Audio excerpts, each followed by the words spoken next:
Hello, and welcome to the course Parallel Programming in .NET Core. A little bit about me. My name is Anton Salin. Currently, I work as a Chief Software Architect at the company ESV Capital. I have several years of experience in IT industry. During that time, I worked in many international companies building most sophisticated products, as well as working as independent consultant helping startups to develop their ideas and bring them to life.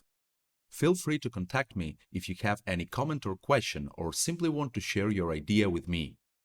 Now, let's take a look at the course overview.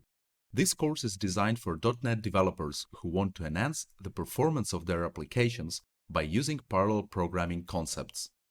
With the new industry standard of increasing processing power of machines, the concept of parallel programming was introduced as well. Concurrency has always been considered a difficult task and not many developers are confident of writing concurrent code. This course will put an end to the myth and help you become a pro at writing thread-safe code. During the course, we're going to have a look at the introduction to parallel programming. You will implement code using Task Parallel library with a focus to take the best advantage of a processor and boost the speed and performance of your .NET applications. Also, you will learn about how to properly handle exceptions in parallel code. Also, you will learn performing parallel operations with parallel link, as well as write data object queries by using parallel link. And what are the data structures that are designed to help you with parallel code?